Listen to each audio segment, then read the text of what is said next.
Hello, and welcome to the Brutal Iron Gym podcast, where our goal is to cut through the BS and deliver the brutal truth about topics related to health and happiness. Today's podcast number 2103. The topic is nutrition, and the title is Bodybuilding Client Off-Season Diet. So one of my clients is a competitive bodybuilder. He's starting out as men's classic physique, and then wants to eventually, build up from drug-tested natural shows, getting up into IFBB Pro. So he has a long-term goal, and whether he would stay national classic physique or go to open bodybuilding really would depend on how he liked the look of his frame as he was building muscle. He has a body type that definitely leans more towards the aesthetics. He looks very good at even a lighter body weight. So he could be 150 pounds and he still looks awesome, like small waist, small joints, big muscles. Like he looks bigger than how much he weighs, which is a great look for him. And that will help in men's classic physique where there's weight limits for height. So that will help him look bigger than somebody of the same height just due to his genetic structure. So he looks great. Very happy for him. Excited to be working with him. And one of the things we've been playing with is getting him to be able to eat more in the off season, but not eat more just junk. We want high quality food. He likes to stay lean in the off season, so he can always kind of see his muscles, look and feel good. It's good confidence boost. He's been lean most his life, so actually he's probably been lean his whole life, but I haven't known him for his whole life. But he looks good, lean. There's no need for him to gain a bunch of fat that it's just not necessary in the off season to gain unnecessary body fat. So we wouldn't want to hinder muscle growth for fear of gaining body fat, but we definitely don't want to just pile in a bunch of calories and see a scale go up without there being a direct signaling that it's muscle. I don't know how to word that properly. But we would want to see in his monthly progress photos, in his weight, that we are looking, feeling bigger. His shirts are getting tighter across the chest and the shoulders. Pants are getting tighter across the thighs and the glutes. We want to make sure that any weight that he's adding is as closely correlated to muscle tissue as possible.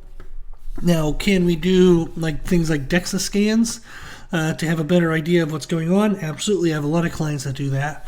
So DEXA scans do work. You can do things like an in-body scan. It's not as accurate, but it still can give you a good idea of what's going on. When I used to teach at the university, I taught exercise physiology labs, and we did skin fold testing, and I did, my God, thousands of those. I even though I have what would be considered a good enough background to be very precise with those, I actually don't like skin fold caliper measurements. For most people, they're just not going to be able to do them right. So therefore, they're going to get a pretty wide variety of readings. So we want something that's the most consistent as possible. And if we're looking at testing, typically DEXA scan is going to be the easier thing for my clients to get to if they live near a major city, or they could do an in-body scan, which is sometimes an easier access because some gyms are now starting to have those, and like weight loss centers and stuff like that. So we do some kind of testing like that. We do photos every month.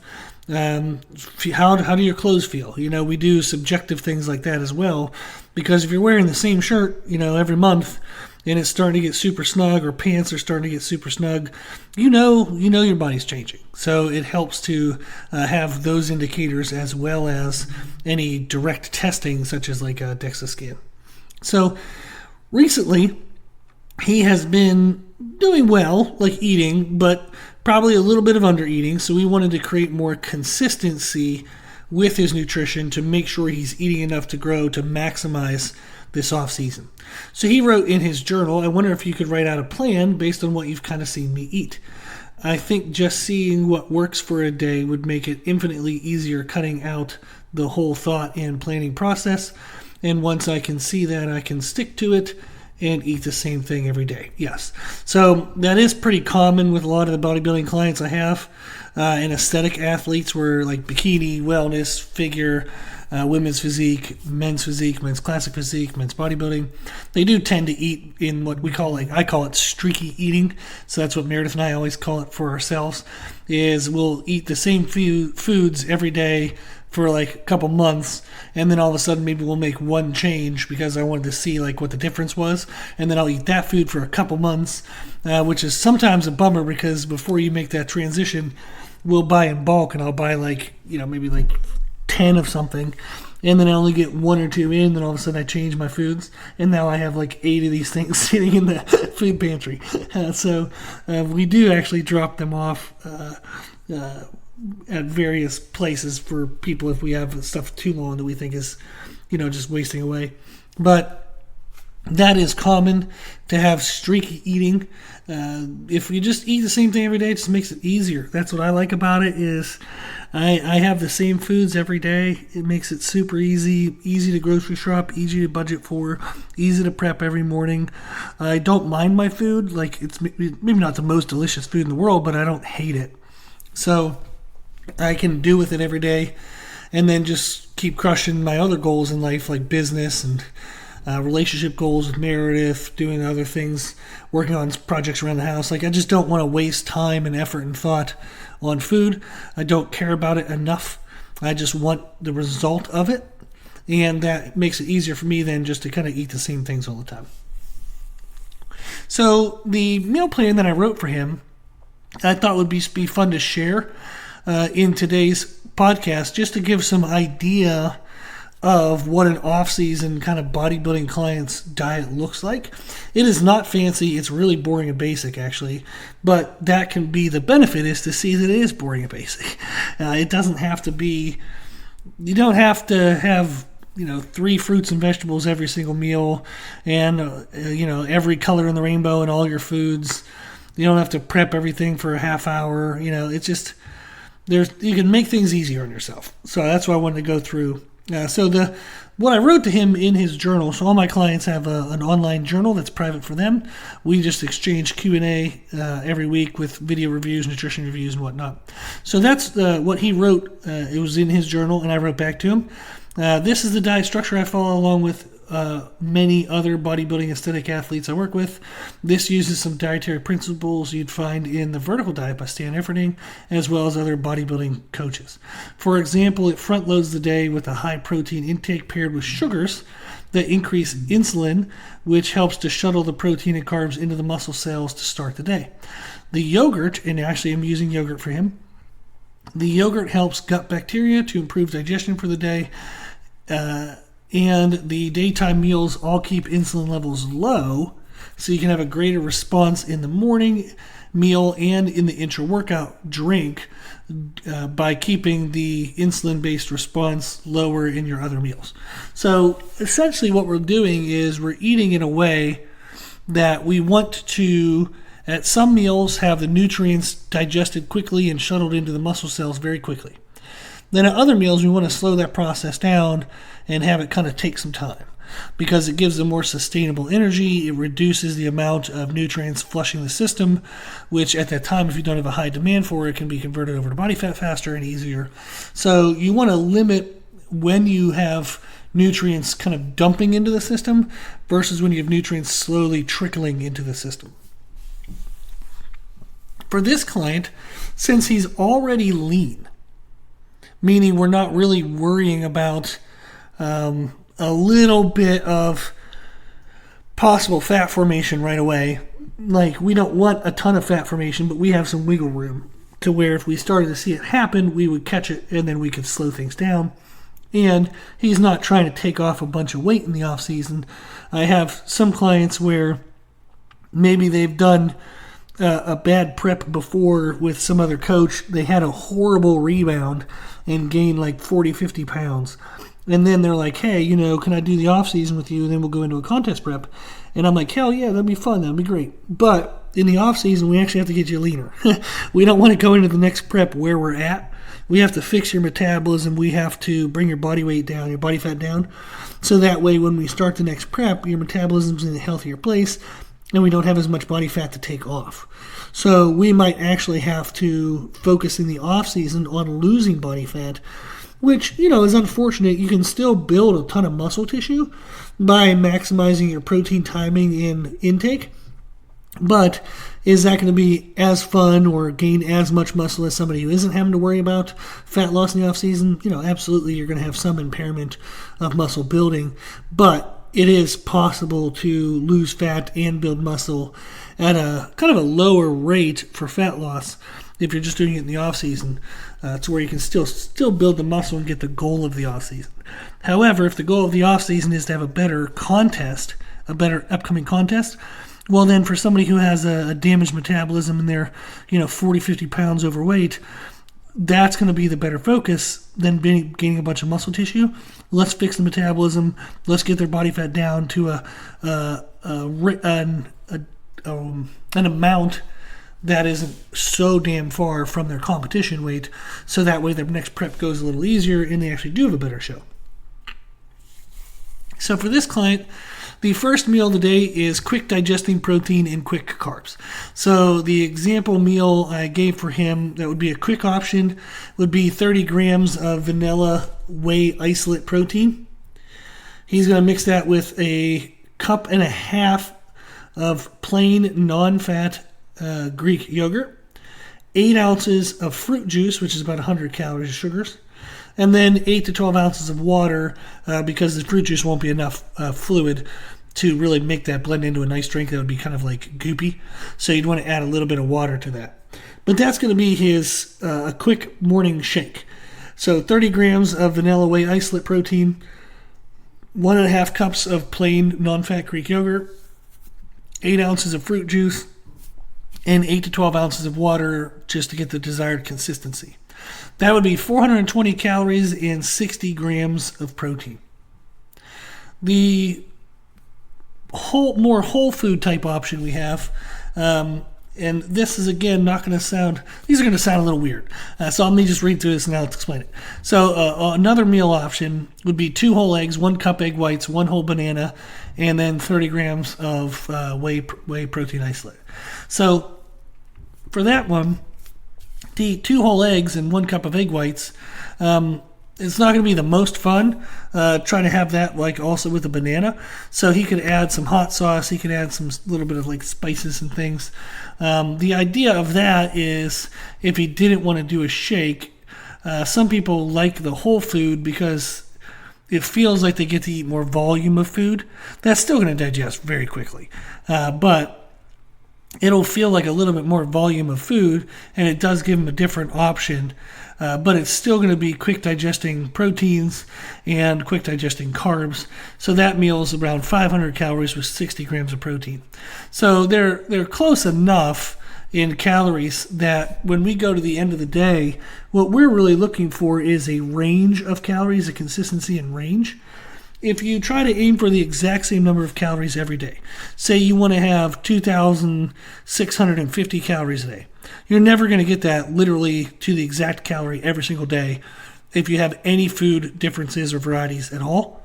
If you eat the exact same food every single day, sure, you can get the exact same calories, of course. But when you're in the off season, when you have life, things are going to get in the way. You're going to have variance in your food selections. So what I'm writing for him now is like, hey, in your best case scenario, try to stick to these as often as you can. That kind of approach. And then you'll also hear that in his daytime meals, he has meat options. He has carb source options. So that is going to cause a little bit of fluctuation in calories. But for him, for example, our non-training days, we're looking for between 2,600 to 3,000 calories and 170 grams of protein. His training day totals is going to be 2,800 to 3,200 calories, so just a bump up of 200 calories in the range, and that's because he has a 250 calorie intra-workout drink, and 200 grams of protein. So we have a little extra protein on training days, a little extra calories on training days, and that's just because he's more active on that day. So we want to make sure that if he's outputting more energy, we input more energy, so we have to consume a little bit more calories on that day. Now, you might listen to this and say, maybe the morning shake wasn't bad. If you've never tried the whey isolate with the Greek yogurt, the fruit juice, that actually tastes really good. That's a good drink.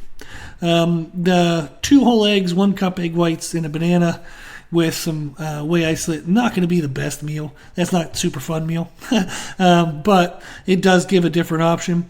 And then he has other options he can mix in there as well. But this gives him 2 options that he can start with and then kind of build on his own.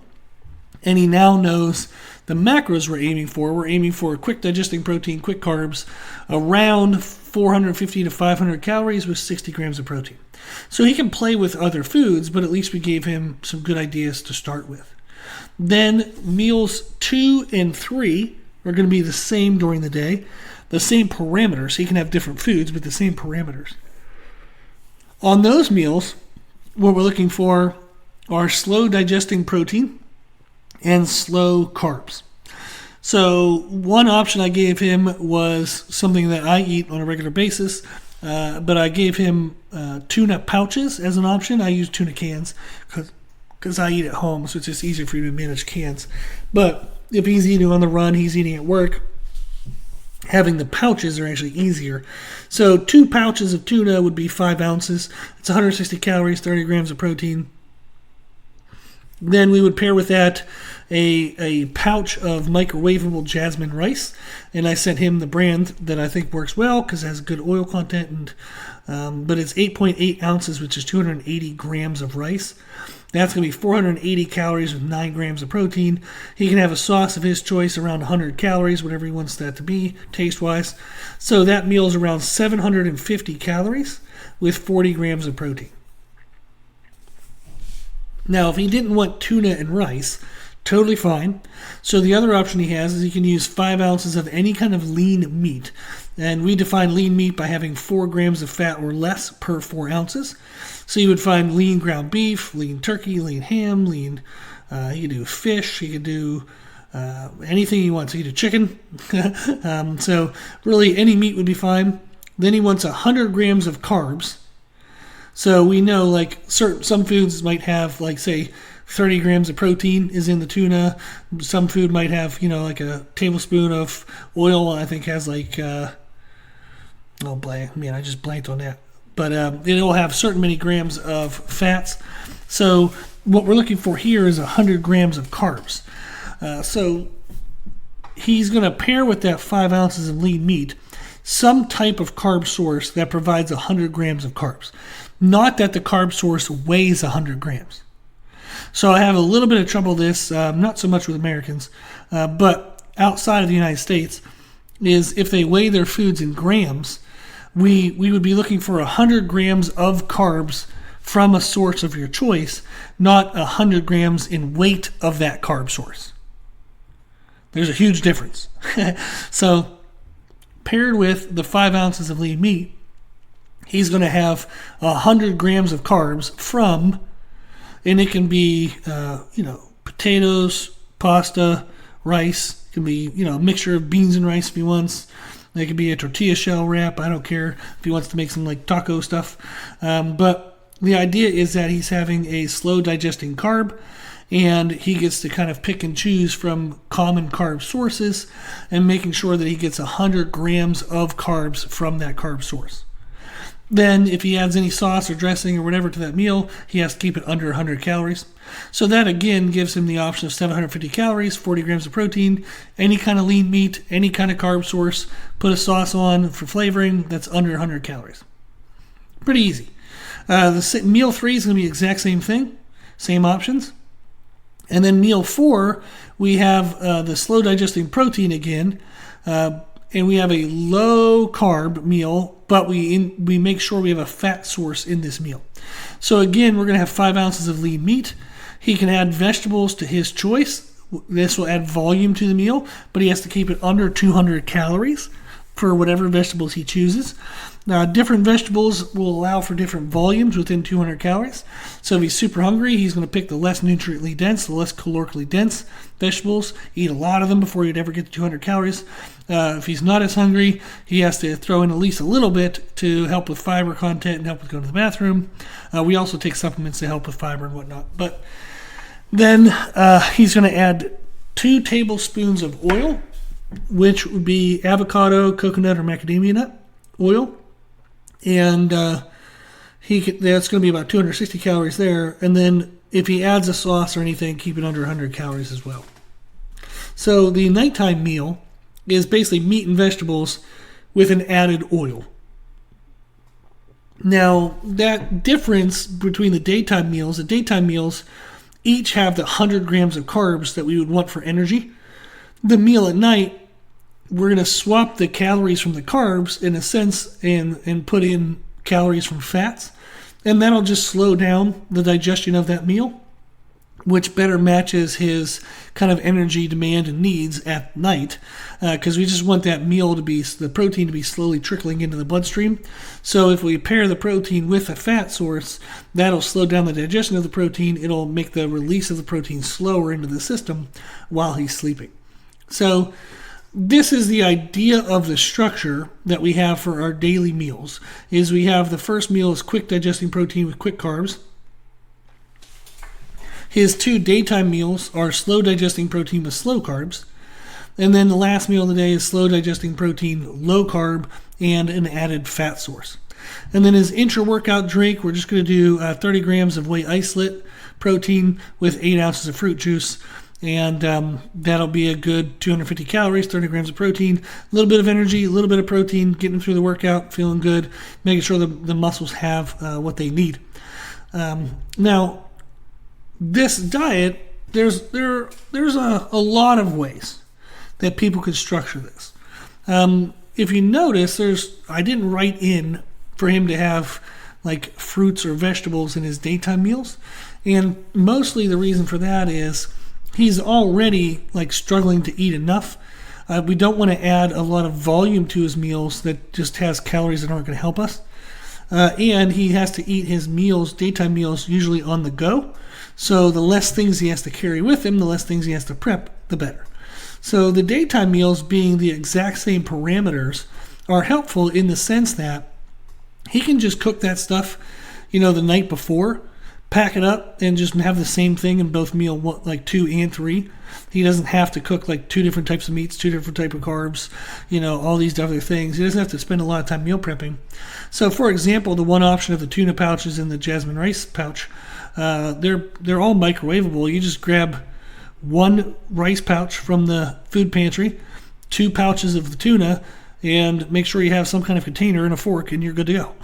You just take that with you. The meal prep for that takes less than 30 seconds.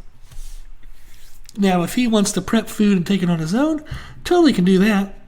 While he's cooking his evening meals meat, he would cook 2 extra portions, and that would be the next day's meals 2 and 3. And then he would want to prep the carb source however he wants to do that. But carbs usually cook pretty quick and easy. So he can make that at night and then just package that with the 2 meats portions that he's cooking. So this is stuff that you can prep the next day and make your evening meal at the same time. And that in total, I would be surprised if it took you 30 minutes. Like I cook every night for Meredith and I, and I'll prep her foods. So I can do all of her foods and cook our dinner in under 30 minutes. And I do that every single night. So I am talking from some experience here, is I know it can be done. It's just trying to find the foods and the combinations of stuff that makes it easier. So for example, like Meredith's daytime carbs, we use chickpea pasta, bonza pasta, because she has to have everything gluten-free. And that has a higher protein content, which helps her reach her protein goals. So I'll just cook the bonza pasta while I'm cooking our meat at night, and then I just package the pasta with the extra meat portions, and then we add vodka sauce right now to that, which is like a kind of like a red sauce, and I just mix that into a pot. Partition that out into 4 containers, and then she's good to go and that's actually 4 days because she only eats 1 of those a day. So I can cook 4 days worth of her lunches one night. So maybe I do that on Monday night. I don't have to do it again until Thursday night, and then I don't have to do it again until the next Tuesday night or something if I wanted. So oftentimes what helps is prepping things a couple days in advance, and then you don't have to do it every single night, especially if you have evening events and things you have to go and do. You're like, okay, it looks like this week, we got some crazy stuff we got to do Monday night. Tuesday can be open. Wednesday and Thursday look super busy. Then Friday is just Friday. I don't want to do it on Friday. So maybe you'll prep some stuff Tuesday night, have that carry you through Wednesday, Thursday, Friday, then prep again on the upcoming weekend. It doesn't have to be something where you're stuck doing it on a certain night all the time, and you certainly don't have to do it every night.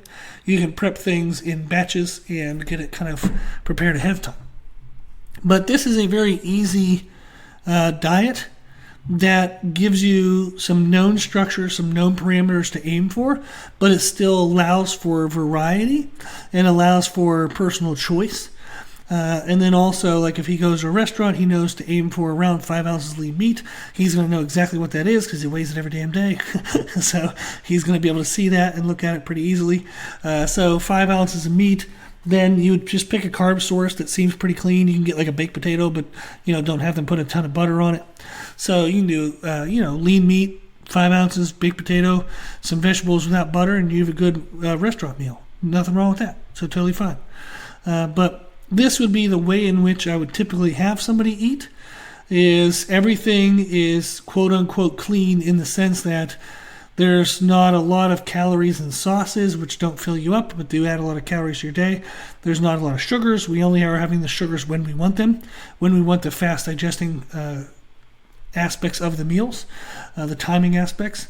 And then it's just smooth, simple, no big fuss. 5 ounces of lean meat, 100 grams of carbs. If you add a sauce, keep it under 100 calories, and you're good to go.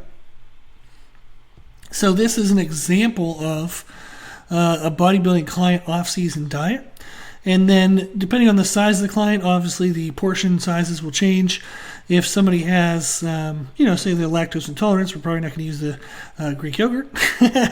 So we will find another item to replace that with, although they do make like non-dairy yogurts now. But there are always modifications you make if somebody has food issues, or maybe they just hate a certain type of food. That would be something we would commonly use. Like, for example, I've had clients who've had digestive issues with whey proteins before. Usually whey isolates will reduce that, but we'll even use, vegan protein if we need to. That's totally fine. Just anything that digests well for them. The digestive quality is extremely important because you want to get the nutrients out of what you're eating. So you don't want your intestinal tract inflamed and annoyed and frustrated all the time. So taking digestive enzymes can really help, like basic multivitamins just to keep the system healthy and happy. You can do omega-3s. It'll help kind of like reduce inflammation in the gut. I actually just did a podcast on diverticulitis, which was podcast 2098. And part of eating for diverticulitis is to keep inflammation low. So it would be similar kind of concepts that I would use in other nutritional conditions and disorders to help make sure that everybody's healthy and happy and nobody gets a disorder. So that's kind of the goal. Awesome. So I thought this was helpful. If you have any follow-up questions, if you need anything, let me know. You can go to our website, www.brutalirongym.com.